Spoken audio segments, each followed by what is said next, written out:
Olá, sejam muito bem-vindos, muito bem-vindas para mais uma aula de capacitação para o Maio Furtacor 2023. Meu nome é Lisa Pena Bueno de Moura, eu sou médica psiquiatra, moro e atuo aqui no estado de Goiás, em Goiânia, e hoje fiquei responsável aqui para a gente aprender mais juntos e falarmos aqui sobre transtorno afetivo bipolar na gestação e no puerpério. Porque é tão importante entender essas particularidades nesse momento da vida da mulher. Essa aqui é a nossa linha de raciocínio que nós vamos seguir ao longo dessa aula e vamos começar do comecinho aqui. TAB, né? O que significa essa sigla? Transtorno afetivo bipolar. É muito comum que vocês vejam essa sigla aí representando o transtorno afetivo bipolar. Então, o que é TAB?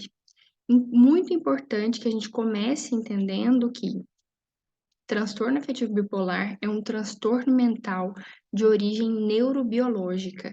Então, é da origem orgânica lá dos neurotransmissores, né, que acontece lá no cérebro. Então, não é invenção, não é um estado que a pessoa consiga se comportar de maneira diferente, é diferente de comportamento, de personalidade, né? Então, é um adoecimento crônico e que tem oscilações marcadas, né, e prejudiciais de humor, que vai desde um estado de sustentado, né, de euforia, até períodos também sustentados de episódios depressivos.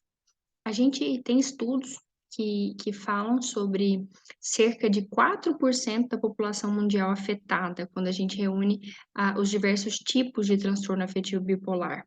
Então, falando dessa porcentagem, no Brasil são cerca de 8 milhões de pessoas. Então, é muita gente, é muito importante que a gente tenha conhecimento e entendimento para fazer o correto diagnóstico, para poder acolher, entender essas mulheres, essas pessoas e ajudá-las da melhor forma possível. E não há diferença, então, na distribuição da manifestação entre os sexos. É muito próximo ali de 1 para 1, de uma mulher para cada um homem diagnosticado com transtorno bipolar. É também um diagnóstico, né? Mais um motivo de ser tão importante que a gente tenha esse entendimento. É um diagnóstico que pode demorar até 10 anos para ser concretizado.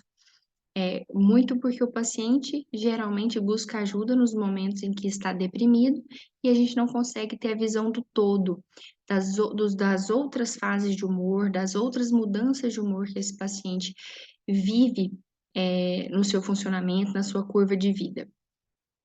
Tem uma alta herdabilidade, né? Então, é um transtorno mental muito geneticamente muito herdado, chega até mais de 70% de transmissão genética ali, de herdabilidade desse transtorno. Pessoas que têm um familiar de primeiro grau com transtorno bipolar têm 8 vezes mais chance de ser diagnosticado futuramente também com transtorno afetivo bipolar. O início mais comum, né, geralmente o início mais comum dos sintomas é ao final da adolescência e início da vida adulta. E, muito frequentemente, esse primeiro episódio, a primeira manifestação de um desajuste de humor é com um episódio depressivo. Nas mulheres, então, diferente do que pode se pensar, a gestação não vai ser um fator de proteção para o transtorno bipolar.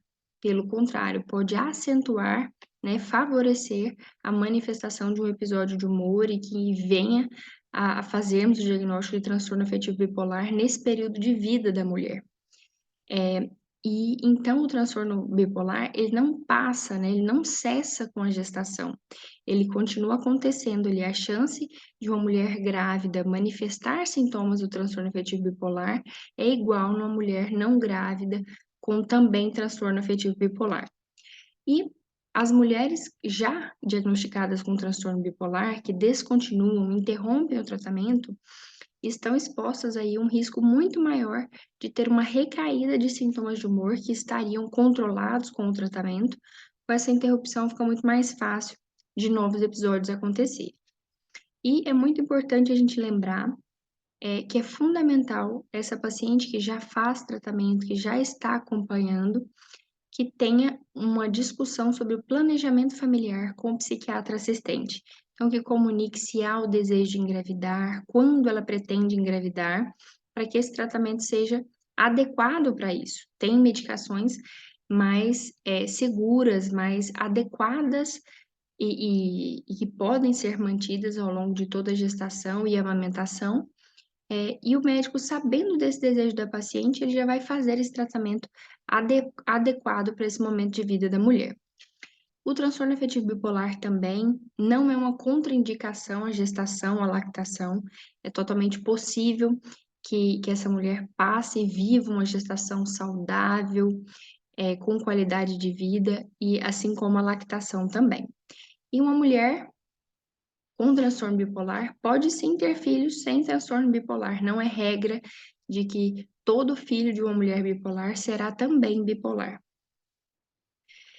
E é importante a gente ter esse entendimento de que mulheres com transtorno afetivo bipolar têm uma maior sensibilidade à percepção de alterações hormonais.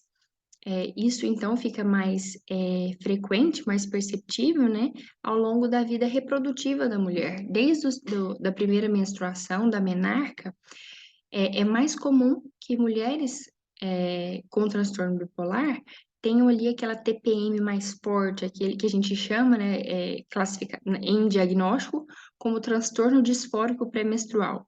É mais comum em mulheres bipolares.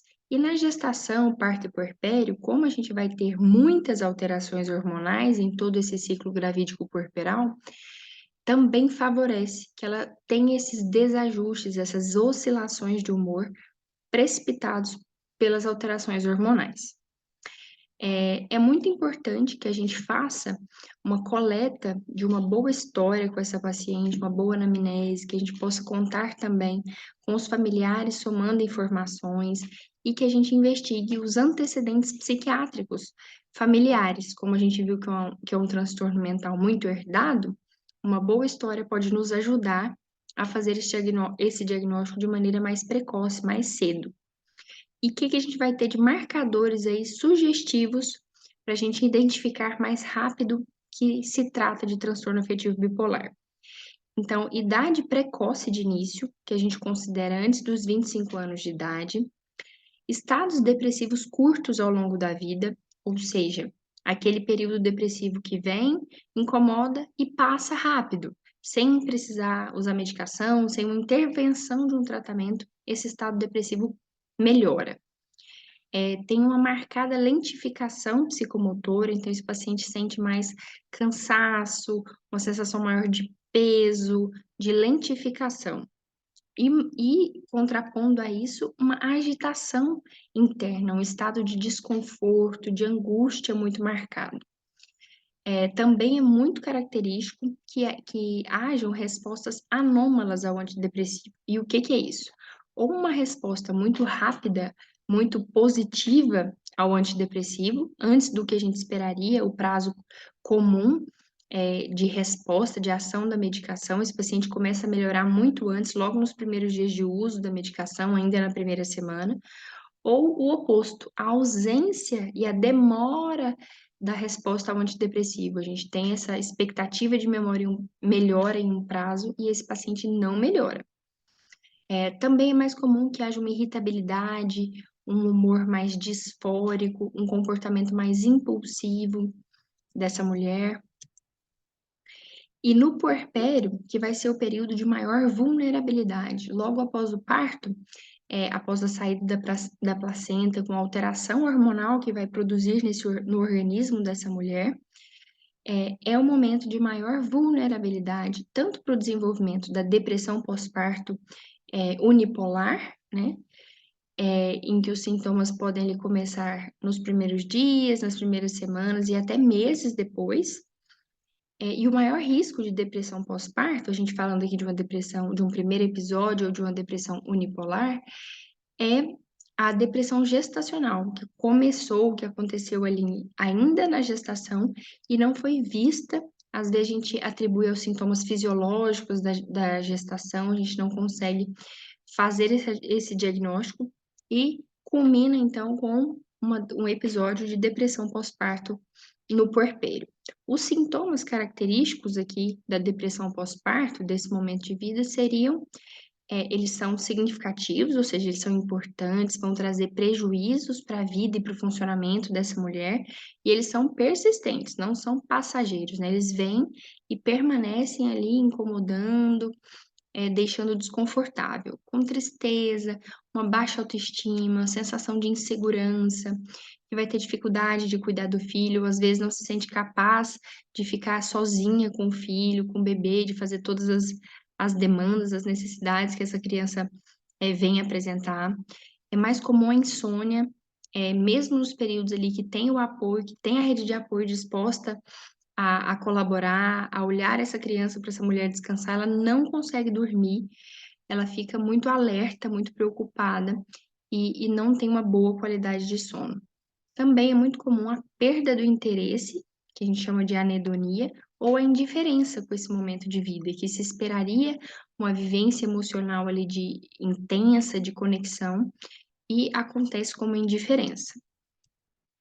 Na depressão bipolar, por que que aqui a gente usou a mesma foto e só deu uma viradinha? Porque é muito parecido. Se a gente olhar para o paciente sem fazer uma boa coleta de informações, se a gente não contar com um acompanhante para nos ajudar nessa história, entender os pormenores dessa evolução, é muito parecido com uma depressão pós-parto unipolar. O que que a gente pode ter nessas sutilezas dessas diferenças? Então, na apresentação clínica, pode ter um maior isolamento, essa lentificação física, né? Uma dificuldade de sair da cama pela manhã, uma sensação do corpo muito pesado, raciocínio lento, um excesso de sono, né? Então, ao contrário, né, do que a gente citou anteriormente, o sono muito exagerado ao longo de todo o dia, dorme à noite e permanece ainda ao longo do dia muito cansada, muito sonolenta. Pode haver o aumento do apetite. Também é comum que haja irritabilidade, o humor mais lábil, então o humor que oscila, que flutua, e é muito comum que haja ideação suicida. E logo no puerpério, ali nos primeiros dias de pós-parto, o que é mais comum que aconteça? A conversão ali, né, a polaridade desse adoecimento é muito mais comum que vá para o polo depressivo, ou seja, 41% das mulheres evoluem para um episódio depressivo, quando há essa instabilidade do humor, e 11% convertem ali para hipomania. Essa conversão para hipomania, ela é mais comum nos primeiros dias, de maneira mais aguda. A depressão, ela vai vir com o maior passar dos dias, então vai demorar um pouquinho mais a se manifestar. E também, estudos apresentam uma alta conversão desse diagnóstico. Então, às vezes, é o primeiro episódio depressivo da vida dessa mulher, a gente faz um diagnóstico de depressão pós-parto, e ao acompanhar, ao continuar assistindo e acompanhando essa mulher no primeiro ano de vida do filho, né? Então, no transcorrer ali desse primeiro ano após a gestação, há muita conversão desse diagnóstico. Começou com a depressão pós-parto e a gente foi entendendo e caracterizando se tratar de transtorno afetivo bipolar. No puerpério, então, o transtorno afetivo bipolar oferece uma maior chance de desestabilização. Mesmo nas mulheres que estão em uso adequado da medicação, 23% pode evoluir para a desestabilização do quadro de humor, e quando elas interrompem ou estão sem tratamento, é 66% maior as chances dessa mulher desestabilizar no puerpério. Há também, né, então, o risco de eventos de humor nesse processo, na gestação é menor, é aumentado, mas ainda muito menor que no puerpério, né? Então, 5,2% de risco de eventos de humor na gestação e 30,1% no puerpério.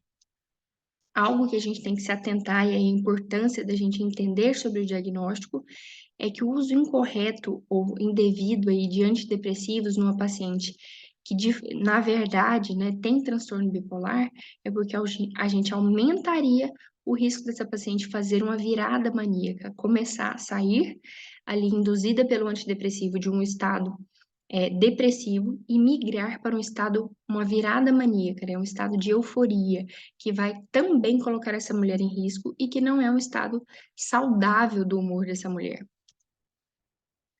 Também é muito comum no transtorno bipolar o risco maior de psicose. Psicose puerperal, para nossa sorte, é um transtorno muito mais raro, né, muito mais infrequente de acontecer, mas ele é o mais grave desse período gravídico puerperal que pode vir a se manifestar, né, em uma mulher. Acomete, então, de 1 a 2 mulheres a cada 1.000 nascidos vivos, e é muito mais comum em mulheres com transtorno afetivo bipolar, né? Elas têm 100 vezes mais chances de apresentar psicose puerperal do que uma mulher que não tem o diagnóstico de transtorno afetivo bipolar. O episódio ele é de início rápido, então começa ali as manifestações, os sintomas por volta do 3º dia após o parto e até 2 semanas, já começa essa manifestação. Os fatores de risco para esse desenvolvimento são a primiparidade, então o primeiro parto, a primeira prole ali, o primeiro filho, a descontinuação da medicação e a história familiar de psicose puerperal. Então, se ela teve a mãe, a avó, alguma familiar próxima que teve psicose puerperal, essa mulher vai ter uma chance ainda maior.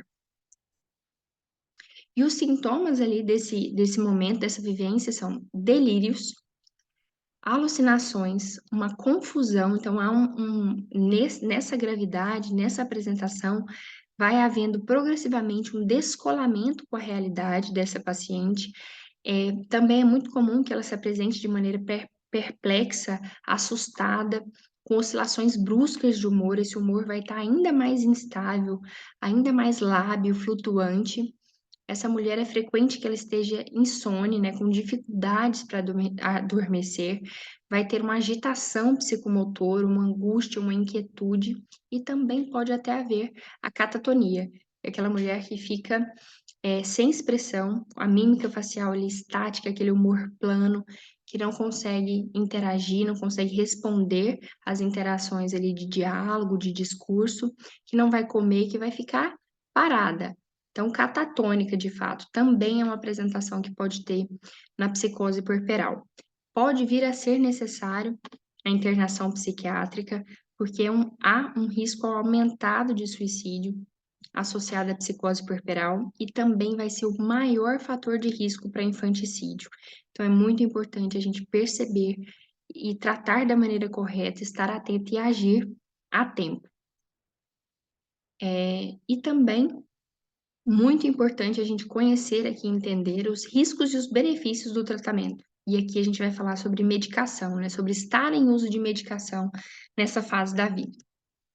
Então, riscos e benefícios. As pacientes com transtorno bipolar sem tratamento, elas tendem a demorar mais para iniciar o pré-natal, ou seja, então, às vezes, passar do tempo ali de cuidar melhor dessa gestação, de fazer os exames na cronologia mais adequada ali para esse pré-natal saudável. Também vai ter um maior risco do uso de tabaco, de álcool e drogas ilícitas, que vão oferecer um risco ainda maior para essa criança, né? Porque a gente precisa lembrar que, por si só o fato da mulher ter transtorno bipolar já será uma gestação com maiores riscos de, de sangramentos, de abortamento, de parto prematuro. Então, é importante que essa mulher trate para a gente diminuir esses riscos, não só então em consequência dos sintomas, que exporiam aqui, por exemplo, essa mulher ao uso de substâncias, mas ao risco já aumentado ali a desfechos obstétricos negativos pelo fato do adoecimento, em ter transtorno bipolar. Aqui a gente vai perceber aqui que a mulher tem mais chance de ter pré-eclâmpsia, diabetes gestacional e parto prematuro, apenas por ter transtorno bipolar. E a prole, quando a gente estudos mostram, né, que essa mulher sem tratamento, os filhos dessa mulher têm mais chance de apresentar microcefalia e hipoglicemia neonatal, quando não está sendo tratado corretamente o transtorno bipolar. E também na vivência da maternidade dessa mulher, ela pode ser afetada, porque pode mudar, interferir na sensibilidade em que ela vai responder ali às demandas do bebê, às necessidades do bebê. Pode haver uma negligência com os cuidados ali, ela está no estado emocional tão comprometido, de tanto sofrimento, que ela pode não conseguir fazer uma uma assistência adequada que essa criança esteja demandando e precisando. Também a gente consegue ver no dia a dia, os estudos nos mostram isso, do quanto tem um impacto positivo sobre a vida dessa mulher, da prole, da família e da sociedade, que essa mulher esteja corretamente diagnosticada e tratada, principalmente pelo risco tão aumentado da ideação suicida e do comportamento suicida em pacientes com transtorno bipolar no puerpério, nessa fase de vida da mulher, né, vivendo ali nesse ciclo gravídico puerperal, principalmente no puerpério, chegando a ser de 20 a 30 vezes maior o risco de comportamento suicida nessas mulheres. É fundamental que a gente faça também a gente invista na psicoeducação, tanto da paciente quanto dos familiares. Então, que estejamos ali em acordo de entender qual é o diagnóstico, a importância do tratamento adequado, da segurança do tratamento instituído, e que vai ser muito importante ela contar que a família participe, para que se ela decida tratar, ela esteja empenhada no tratamento, que a família apoie e esteja entendendo essa mesma magnitude da importância do tratamento, assim como a paciente. E na gravidez também pode ser necessário que essa mulher use doses, ao avançar dos trimestres, doses mais altas de algumas medicações, pelas próprias alterações fisiológicas da gestação, de aumento do volume sanguíneo, mudança do padrão ali de filtração glomerular, né, dos rins, pode ser necessário aumentar a medicação para que ela continue funcionando adequadamente, como se espera ao longo de toda a gestação, da maneira correta, então a gente pode precisar ir subindo a dose da medicação a cada trimestre. Mulheres, então, com episódios que sofrem esses graves episódios de humor no período perinatal, a chance dessa mulher ter um segundo filho, querer engravidar de novo, fica muito reduzida. Então, impacta sobre a vida dessa mulher, sobre a maternidade dela e sobre a vivência dessa família. Também quando ela tem uma vivência de um episódio de humor durante a gestação, ela vai ter mais chance de recorrer, de ter novamente um novo episódio numa segunda gestação. E em relação a medicamentos, a gente sabe, a gente já tem esse conhecimento, esse entendimento de medicações que não são adequadas, que devem ser fortemente contraindicadas nesse período gestacional e também de lactação, e as que têm, que oferecem segurança para esse mesmo período de vida. Então, anticonvulsivantes como carbamazepina, topiramato, divalproato de sódio, que a gente pode lançar mão e usar numa mulher em idade fértil também, mas que esteja com a contracepção ali segura, garantida, na gestação eles são contraindicados, porque eles têm um risco elevado de malformações fetais. Então, de espinha bífida, lábio leporino, né, fenda palatina, é muito mais comum se essa mulher estiver em uso dessas medicações. Já a lamotrigina e antipsicóticos, eles tendem a ser tanto bem tolerados por essa mulher, como seguros também ao longo da gestação.